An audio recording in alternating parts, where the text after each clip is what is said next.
Hello students, कैसे हैं आप सभी। आई होप आप सभी अच्छे होंगे, अपने घर पर सुरक्षित होंगे। मैं ज्योति आप सभी का स्वागत करती हूँ आपके अपने यूट्यूब चैनल जनमानी क्लासेस में, जहाँ पर हम पढ़ते हैं मैथमेटिक्स फॉर ग्रेजुएशन। एंड इस क्लास में हम पढ़ेंगे बीएससी थर्ड सेमेस्टर की सेकंड बुक मैथमेटिकल मेथड्स, जिसमें आज हम न्यू चैप्टर स्टार्ट करने वाले हैं maxima and minima of two independent variables. ध्यान दीजिए, इसमें आपके टू टाइप के चैप्टर हैं। एक तो है आपका जो मैं आज आपको स्टार्ट करा रही हूँ maxima and minima of two independent variables. इसमें हम बात करेंगे टू इंडिपेंडेंट वेरिएबल्स की। और जो सेकंड चैप्टर है वो है आपका maxima and minima of several independent variables. तो वो वाला जो चैप्टर है आपका वो एग्जाम के पॉइंट ऑफ व्यू से इंपॉर्टेंट नहीं है, तो इसलिए वो हम नहीं करेंगे, सिर्फ यही वाला चैप्टर हम कंप्लीट करेंगे। और बेहद ज्यादा इंपॉर्टेंट चैप्टर है ये आपका, काफी ज्यादा क्वेश्चंस इसके आपके प्रीवियस ईयर में पूछे जा चुके हैं। तो क्वेश्चन चैप्टर को आपको अच्छे से करना है, एक या दो लेक्चर में, 2 से 3 लेक्चर में ये वाला जो चैप्टर है ये आपका कंप्लीट हो जाएगा। ठीक है, तो इसका आज फर्स्ट लेक्चर है। तो सबसे पहले तो कुछ डेफिनेशंस वगैरह आपके सामने लिखी हुई हैं, आई होप सो आपको बिल्कुल क्लियर दिखाई दे गई होंगी। तो एक बार इनको देख लीजिए। सबसे ऊपर जो आपकी डेफिनेशन लिखी हुई है वो लिखी हुई है मैक्सिमा और मिनिमा की। मैक्सिमा और मिनिमा आखिर होता क्या है, वो सभी को अगर मैं नॉर्मल लैंग्वेज में बात करूं तो मैक्सिमा क्या होता है, मैक्सिमम वैल्यू किसी भी चीज की, और मिनिमा क्या होता है, किसी भी चीज की मिनिमम वैल्यू। तो टोटल मैक्सिमम और मिनिमम के ऊपर ही हम क्या करने वाले हैं, पूरे इस चैप्टर में हम चर्चा करने वाले हैं। ठीक है, तो डेफिनेशन देखिएगा क्या है। The function f of a b is said to be a maximum or a minimum value of a function of x y। यानी कि जो फंक्शन ऑफ a b होगा उसको हम क्या कह सकते हैं, मैक्सिमम और मिनिमम वैल्यू कह सकते हैं। किसकी, फंक्शन ऑफ a x, किसकी, फंक्शन ऑफ x y की। किस कंडीशन में, किसके according, according to function of a plus h b plus k is less or greater than f of a b for all sufficiently small independent values of h and k, positive or negative, provided both of them not equals to 0। ध्यान दीजिएगा, इन्होंने क्या कहा कि कोई भी function of a b है उसको आप क्या कहोगे, मैक्सिमम और मिनिमम वैल्यू कहोगे। किसकी, फंक्शन ऑफ x y की। किस कंडीशन में, according as function of a plus h और b plus k, इसके अकॉर्डिंग। क्योंकि अगर इसकी वैल्यू क्या हुई, लेस और ग्रेटर देन हुई किससे, फंक्शन ऑफ a b से, for all sufficiently small independent values of h और k। h और k की सभी जो आपकी इंडिपेंडेंटली वैल्यूज हैं उन सभी के लिए वो वैल्यूज आपकी पॉजिटिव भी हो सकती है, नेगेटिव भी हो सकती है, provided both of them not equals to 0। But जो वैल्यूज है h और k की वो क्या नहीं होंगी, 0 के इक्वल नहीं होंगी। ठीक है, तो ये छोटी सी इसकी डेफिनेशन है। डेफिनेशन आपकी प्रीवियस ईयर में कभी भी नहीं पूछी गई है, ना ही आपसे कभी पूछी जाएगी। बट आपको माइंड में क्लियर हो कि मैक्सिमा और मिनिमा जो चैप्टर है वो आप क्यों पढ़ रहे हो, क्या चीज उसमें फाइंड आउट करनी है, इसके लिए मैंने आपको लिखा दी। ठीक है, उसके बाद में आगे देखिएगा एक नोट लिखा हुआ है। जो नोट है ये आपका इंपॉर्टेंट है। नोट में आपसे क्या कहा, the below conditions are necessary but not sufficient for the existence of maxima and minima। यानी कि ये जो कंडीशन यहाँ पे लिखी हुई है ये आपकी नेसेसरी कंडीशंस तो है। ये कैसी है, नेसेसरी कंडीशन तो है but not sufficient, but sufficient condition नहीं है। किसके लिए, मैक्सिमा और मिनिमा की एग्जिस्टेंस के लिए ये आपकी क्या है, सफिशिएंट कंडीशन नहीं है। जो यहाँ पे कंडीशन लिखी हुई है कि del f upon del x, जो भी आपको फंक्शन गिवन होगा उसमें क्या निकालोगे, अगर आप उसका पार्शियल डेरिवेटिव फाइंड आउट करोगे, यानी कि पार्शियल डिफरेंशिएशन करोगे x के रिस्पेक्ट में, तो जो del f upon del x की वैल्यू होगी किस पर, at x is equals to a, y is equals to b पर, अगर वो 0 के इक्वल है और जब आप उस वाले इक्वेशन का पार्शियल डिफरेंशिएशन करोगे y के रिस्पेक्ट में, तो जो del f upon del y की वैल्यू होगी at x is equals to a and y is equals to b पर, वो भी किसके इक्वल आ जाए, 0 के इक्वल आ जाए। तो ये जो कंडीशन है ये कैसी है आपकी, नेसेसरी कंडीशन तो है बट सफिशिएंट कंडीशन नहीं है फंक्शन के मैक्सिमम और मिनिमम होने के लिए। ठीक है, तो ये कंडीशन आपको याद रखनी है। उसके बाद बच्चा 2-3 डेफिनेशंस है। एक तो है आपका स्टेशनरी पॉइंट, फिर है एक्सट्रीम पॉइंट एंड एक है आपका सैडल पॉइंट। और ये जो तीनों पॉइंट है इनकी डेफिनेशंस आपकी कई बार पूछी जा चुकी है प्रीवियस ईयर्स में, तो सभी की डेफिनेशंस आपको अच्छे से याद रखनी है। तीनों आपस में इंटरकनेक्टेड है, यानी कि आपको अगर फर्स्ट वाली डेफिनेशन याद होगी स्टेशनरी पॉइंट की, उसी से रिलेटेड है कौन सी, आपकी सेकंड वाली यानी कि एक्सट्रीम पॉइंट की, और उसी से आपकी थर्ड पॉइंट यानी कि सैडल पॉइंट की डेफिनेशन जो है वो भी कनेक्टेड है। तो सबसे पहले बोर्ड पे सिर्फ ये दोनों ही आई थी तो मैंने दोनों ही लिख दी। तो एक बार को देखिएगा, स्टेशनरी पॉइंट क्या होगा, a point A B is called a stationery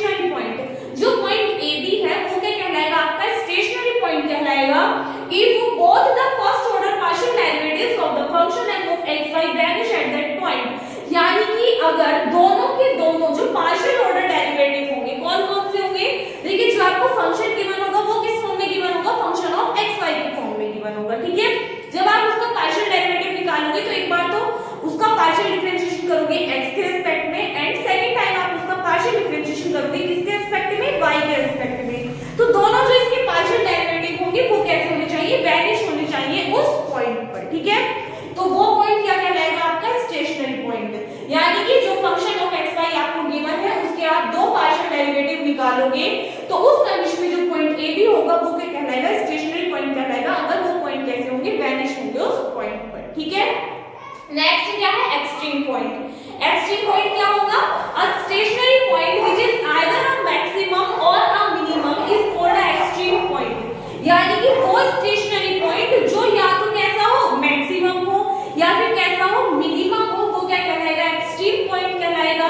and the value of the function at that point is called an extreme value, और इस पॉइंट पर जो वैल्यू होगी फंक्शन की वो क्या कहलाएगी, एक्सट्रीम वैल्यू कहलाएगी, ठीक है। एक बार दोबारा से सारा रिकॉल करा देती हूँ मैं, जिसकी डेफिनेशन है वो आपकी इंपॉर्टेंट नहीं है, सिर्फ बता दी मैंने आपको। उसके बाद में ये वाली जो कंडीशन है ये आपको याद रखनी है, बट ये नेसेसरी कंडीशन है बट सफिशिएंट कंडीशन नहीं है। उसके बाद में स्टेशनरी पॉइंट बताया कि कोई भी फंक्शन आपको गिवन है वो एक्स वाई, तो उसका क्या निकालोगे, जब आप पार्शियल डेरिवेटिव निकालोगे, दोनों के दोनों पार्शियल डेरिवेटिव निकालोगे, तो अगर वे दोनों पार्शियल डेरिवेटिव कहते हैं वैनिश है इस पॉइंट पर, जिस पॉइंट पर भी आप निकालोगे तो वो पॉइंट क्या कहलाएगा, जो आपका ए बी पॉइंट होगा वो क्या कहलाएगा, आपका स्टेशनरी पॉइंट कहलाएगा, ठीक है। उसके बाद एक्सट्रीम पॉइंट है, यानी कि स्टेशनरी पॉइंट जो है वो आपका मैक्सिमम भी हो सकता है और मिनिमम भी हो सकता है, तो वो क्या कहलाएगा उस कंडीशन में, एक्सट्रीम पॉइंट कहलाएगा। जब स्टेशनरी पॉइंट कैसा हो, या तो मैक्सिमम हो या मिनिमम हो। अगर वैनिश होगा तो क्या कहलाएगा, आपका स्टेशनरी पॉइंट कहलाएगा कोई भी फंक्शन। अगर स्टेशनरी पॉइंट कैसा है, या तो मिनिमम है या मैक्सिमम है, तो उस कंडीशन में क्या बोलोगे, आप उसको एक्सट्रीम पॉइंट बोलोगे, और उस पॉइंट पर जो फंक्शन की वैल्यू होगी उसको क्या बोलोगे, आप एक्सट्रीम वैल्यू बोलोगे, ठीक है। तो इतना सब कुछ आई होप अच्छे से क्लियर हो गया होगा आप सभी को। बार इसका स्क्रीनशॉट ले लीजिए। अब देखो भाई, इतना सब कुछ देख के आप लोग डर मत जाना कि पता नहीं आज क्वेश्चंस तो करा नहीं रही है, पता नहीं ये सब क्या कराए जा रही है। तो जब तक आपको ये चीजें क्लियर नहीं होंगी तब तक आपको क्वेश्चंस समझ में नहीं आएंगे। भले ही ये थोड़ी सी लेंथी है, थोड़ी सी थ्योरेटिकल टाइप में है चीजें, बट आपको इसमें से जो मेन चीजें, जो मेन पॉइंट है वो आपको अपने माइंड में रख लेनी है, ठीक है। इन सभी का यूज आप क्वेश्चंस में करोगे एंड देन आपको अच्छे से बिल्कुल क्लियर हो जाएगा और समझ में भी हो जाएगा और सभी चीजें अच्छे से माइंड में सेट भी हो जाएंगी, ठीक है। तो पर लेकिन उससे पहले क्या है, आपको इसका बेसिक समझना जरूरी है। जब तक बेसिक क्लियर नहीं होगा क्वेश्चंस आपको समझ में नहीं आएंगे। लास्ट पॉइंट रह गया था हमारा सैडल पॉइंट। इससे पहले पढ़ा था हमने स्टेशनरी पॉइंट, उसके बाद में एक्सट्रीम पॉइंट और नेक्स्ट क्या है, सैडल पॉइंट। तीनों ही मैंने बताए थे आपस में क्या है, इंटरकनेक्टेड। अगर हम बात करें जो आपका सेकंड नंबर पे था एक्सट्रीम पॉइंट। एक्सट्रीम पॉइंट क्या था कि अगर जो स्टेशनरी पॉइंट है उसकी जो वैल्यू है वो कैसे, ना ही तो मैक्सिमम हो ना या तो मैक्सिमम हो या मिनिमम हो, तो वो पॉइंट क्या कहलाता है, आपका एक्सट्रीम पॉइंट कहलाता है। उस पॉइंट पे जो वैल्यू होती है फंक्शन की वो क्या कहलाती है, एक्सट्रीम वैल्यू। बट बात करें सैडल पॉइंट की, तो वो स्टेशनरी पॉइंट जिस पर जो वैल्यू है वो कैसी हो, ना तो मैक्सिमम हो ना मिनिमम हो, यानी कि स्टेशनरी पॉइंट है ना वो मैक्सिमम हो ना मिनिमम हो, तो उस कंडीशन में उस पॉइंट को क्या बोलोगे, आप सैडल पॉइंट बोलोगे, ठीक है। इसके बाद में देखिए हमने पढ़ा था क्या, नेसेसरी कंडीशन, बट वो सफिशिएंट नहीं थी। तो सफिशिएंट कंडीशन कौन सी होगी, सफिशिएंट कंडीशन में आपके 3 केस अराइज होंगे, बट उससे पहले उसको डिटेल में समझिए। अगर हम बात करें तो आपको जो चैप्टर है इसमें कंप्लीट में आपको 3 टर्म्स देखने के लिए मिलेंगी, फंक्शन ऑफ एक्स वाई, और 3 टर्म्स मिलेंगी आर एस और टी। तो आर एस और टी की वैल्यूज आप कैसे निकालोगे, आपने जब इंटीग्रल कैलकुलस पढ़ी होगी तो उसमें भी आपके चैप्टर्स आए थे जिसमें हम आर एस और टी की वैल्यू निकालते थे, ठीक है। तो सेम उसी तरीके से करोगे। Or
y equals to b put करोगे, ठीक है।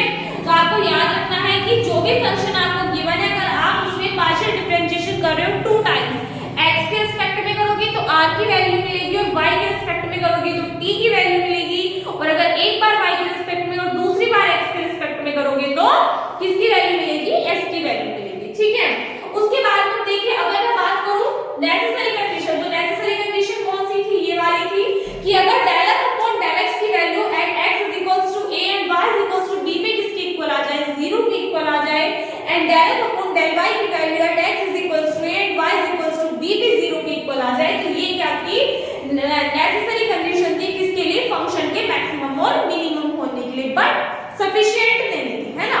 तो सफिशिएंट के लिए यहाँ पे बात करी गई है कि इन अ सेंस, इसको लिख के इन अ सेंस मतलब इसका अदर वर्ड्स में आप इसको कह सकते हो, if the necessary conditions for the existence of maxima and minima are satisfied, यानी कि अगर फंक्शन के एग्जिस्टेंस के लिए, फंक्शन के मैक्सिमा और मिनिमा के एग्जिस्टेंस के लिए नेसेसरी कंडीशन क्या हो रही है, सेटिस्फाई हो रही है, तो उस कंडीशन में वी हैव, हम क्या करते हैं, हम किसकी वैल्यू निकालेंगे, function of a plus h and b plus k, तो इसमें से क्या कर दोगे आप, माइनस कर दोगे किसको, फंक्शन ऑफ a b को। अब देखिए ये वाली वैल्यूज कैसे निकलेंगी, जो भी आपका फंक्शन ऑफ a b आएगा, फंक्शन ऑफ x y से जब भी आप उनसे r s t की वैल्यूज निकालोगे तो जो भी फंक्शन ऑफ a b बनेगा उसमें आप a के प्लेस पे a plus h और b के प्लेस पे b plus k पुट करोगे, तो आपको इसकी वैल्यू मिल जाएगी। तो इस फंक्शन में से जब आप फंक्शन ऑफ a b को माइनस कर दोगे तो ये किसके इक्वल होगा, एक्चुअल में 1 upon factorial 2 into r h square plus 2 into s h k plus t into k square plus r 3 के इक्वल होगा, ठीक है। वो कैपिटल R3, ये सभी आपके स्मॉल होंगे। एक चीज और, अगर आपको कोई टर्म अच्छे से क्लियर दिखाई नहीं देती तो जो मैं बोलती हूँ मेरी वर्डिंग्स पे आप लोग ध्यान देके लीजिए, क्योंकि जो मैं बोलती हूँ वही लिखा हुआ होता है, तो अगर आपको कोई चीज क्लियर नहीं दिखाई दे रही है तो आपको समझ में आ जाएगी, ठीक है। तो ये टर्म किसकी इक्वल होगी, इसकी इक्वल होगी। सो वेयर जो R3 है, ये कैपिटल R3 क्या है, consist of terms of third and higher order in h and k, यानी कि h और k के जो हायर ऑर्डर होंगे उनको क्या करेगा, कंसिस्ट करेगा क्या, R3, ठीक है। For sufficiently small values of h and k, यानी h और k की जो सफिशिएंटली स्मॉल वैल्यूज होंगी, so the sign of this is same as that of this, तो उसके लिए जो ये वाला साइन है, कौन से वाला, ये वाला जो साइन है ये सेम किसके जैसा होगा, इस वाले टर्म के इक्वल होगा, जो मिड में आपकी टर्म लिखी हुई है उसके इक्वल होगा, ठीक है। तो यहाँ से क्या करोगे, यहाँ से आपके 3 केसेस अराइज होंगे, जब आपकी ये वाली कंडीशन आ जाएगी तो इस कंडीशन के बाद में 3 केसेस अराइज होंगे, जिसको मैं इसके बाद में आपको नोट कराने वाली हूँ, ठीक है। वो भी इसकी तरह रामायण नहीं होगी, बट आई होप कि आपको जो समझा रही हूँ वो माइंड में अच्छे से क्लियर हो गई होगी चीज क्या, कि तो आपको इसमें ध्यान देना है, r कैसे निकालोगे, s कैसे निकालोगे, t कैसे निकालोगे, फिर इसके लिए नेसेसरी कंडीशन के लिए कंडीशंस क्या है और सफिशिएंट कंडीशन के लिए कंडीशन क्या होगी, ये सब, ठीक है। तो एक बार इतना नोट कर लीजिए। देखो इससे आगे के 3 पॉइंट्स क्या होंगे, now the following 3 different cases arises, 3 different case arise होंगे किस कंडीशन में, अगर rt - s² क्या होगा, ग्रेटर देन 0 होगा, अगर rt - s² is less than 0 होगा, और अगर rt - s² किसके इक्वल आ जाएगा, सॉल्व करके 0 के इक्वल आ जाएगा। तो ये 3 केस बनेंगे। फर्स्ट केस क्या है कि अगर ये वैल्यू कैसी आ जाए, 0 से बड़ी आ जाए, तो उस कंडीशन में जो फंक्शन ऑफ x y होगा, we have a maximum or a minimum at x is equals to a and y is equals to b, for the function of x y is a maximum or minimum according as r being a positive or negative, यानी कि depend किस पे करेगा, r पे depend करेगा। अगर r की value negative है या पॉजिटिव है तो उस पे डिपेंड करेगा कि जो आपका फंक्शन है वो मैक्सिमम है या मिनिमम है, किस पर, eight rt - s² is greater than 0 पर। इसके बाद में सेकंड केस है कि अगर rt - s² क्या हो जाए, लेस देन 0 हो जाए, तो उस कंडीशन में जो आपका फंक्शन होगा will be neither a maximum nor a minimum at x is equals to a and y is equals to b if this condition is applied, यानी कि अगर rt - s² की वैल्यू 0 से छोटी आती है तो उस कंडीशन